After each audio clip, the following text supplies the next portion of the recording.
আপনাদের কাছ থেকে জানতে চাই, আমাদের আসল ঘর কবর নাকি বিল্ডিং? জোরে কোন? কবর।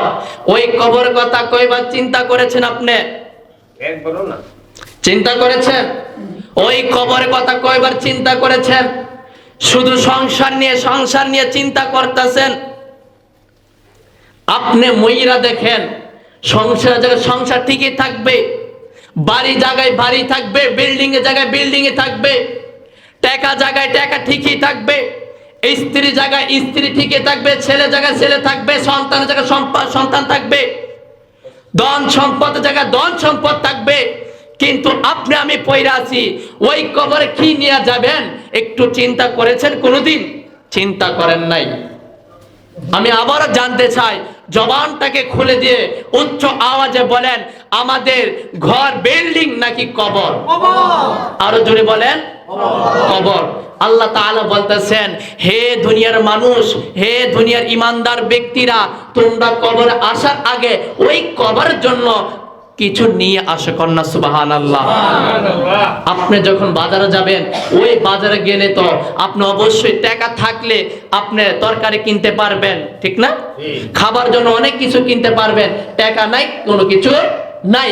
এখন আপনি যদি কবরে যদি দাম থাকে, কবরে গিয়ে যদি আপনার ঈমান এমন যদি আমল থাকে, তাহলে ওই কবরে যাওয়ার পরে আপনি জান্নাতে যাইতে পারবেন। যেমন ভাবে বাজারে গেলে আপনার পকেটে যখন টাকা নাই, তখন ঘরে খাবার জন্য কোনো কিছু আনতে পারেন না। আর যখন টাকা থাকে, তাহলে ঘরে খাবার জন্য, ওই একটু খাবারের জন্য আপনি একটু কিছু আনতে পারেন। তেমন আল্লাহ বলেছেন, বান্দা, হে বান্দা বান্দি, তোমরা কবরে আসার আগে তোমার ঈমানকে, তোমার আমলকে এমন ভাবে তাজা করো, এমন ভাবে নিয়ে আসো, আমি আল্লাহ যেন তোমাকে বিনা দরখাস্তে তোমার আমল ঈমান দেখে আমি আল্লাহ যেন তোমাকে সাথে সাথে জান্নাত দিতে করেন। আল্লাহু আকবার। কন্যা ইয়া রাসূলুল্লাহ। তাহলে ওই কবরে যাওয়ার আগে কবরে মান সামান নিতে দরকার আছে কিনা? আমল ঈমান ঠিক করা দরকার আছে কিনা? বান্দার হক মাইরা ঈমান ঠিক করবেন, নামাজ ছাইরা ঈমান ঠিক করবেন, রোজা ছাইরা ঈমান ঠিক করবেন, মানুষের মনে কষ্ট দিয়ে আমল ঈমান ঠিক করবেন, অন্য মানুষের খেত নষ্ট কইরা, অন্য মানুষের হক নষ্ট কইরা আপনি ঈমান আমল ঠিক করবেন? কোনো লাভ হবে না। আপনি আল্লাহ বলতে, হক হচ্ছে দুই রকম, একটা হচ্ছে হকুল ইবাদ, আর একটা হচ্ছে হক যেটা আল্লাহর হক।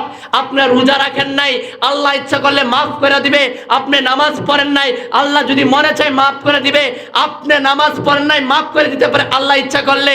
কিন্তু হকুল ইবাদ, মনে রাখবেন, আপনি যদি কোনো ব্যক্তির মনে কোনো বান্দার হক মেরে খেয়েছেন, ওয়াল্লাহি তাআলা খোদার কসম আমি বলি না, আল্লাহ বলতেছে, হকুল ইবাদ, বান্দার হক যদি কোনো ব্যক্তি যদি মাইরা খায়, কবরে যাওয়ার পরে আমি আল্লাহ তাকে ছাড়বো না। তাহলে এখন চিন্তা করেন, বান্দা হক মাইরা খাবেন না? বান্দার মনে কষ্ট দিয়ে খাবেন? আপনার মনে হিংসা অহংকার নিয়ে যদি যতই আমল করেন, ঈমান করেন, কোনো কাজ আসবে? আমি গত জুমা বলেছিলাম, মার মনে কষ্ট দিয়ে যতই আমল করেন না কেন, যত লক্ষ লক্ষ বার হজ করেন না কেন, কোনো দোয়া কবুল হবে না। মার মনে আঘাত দিয়ে, বাবার মনে আঘাত দিয়ে যতই আমল করেন না কেন, কোনো কিছু লাভ হবে না। তেমন ভাবে আপনার মনে হিংসা নিয়ে, অহংকার নিয়ে যদি আপনি যদি আমল করেন, ঈমান করেন, কোনো কাজ আসবে? এই কথা বলেছেন কে? বলেন।